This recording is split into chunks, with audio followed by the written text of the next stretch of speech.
there's a possibility na iba yung nakapangalan, but iba yung nagbabayad. Kasi sabi ko nga, in a relationship, mostly love is blind, mostly based on love, based on trust, based on yung tinatawag na purely love talaga ang base dyan. Pag love kasi, wala na yung mga pagdududa.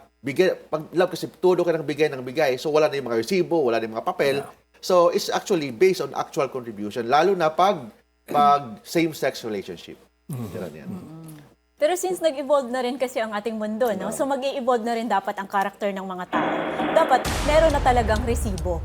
Kasi kung wala yon, anong ipapakita mo sa korte? Sasabihin mo, ako talaga ang nagluluto, ako ang nagsiserve, ako ang nag-aalaga sa kanya. You cannot say that. You always have proof. There should always be evidence. So ako, I stand with evidence. Kung mahal mo ang tao, may tiwala ka sa tao na yan. Pero hindi lahat ng panahon may pag-ibig na nananaig. Tama, Attorney Mike? Kung wala kang pag-ibig, bakit ka nakipagrelasyon? Kasi hindi aabot sa korte, hindi aabot sa korte kung merong pag-ibig na tumatagal. Tama?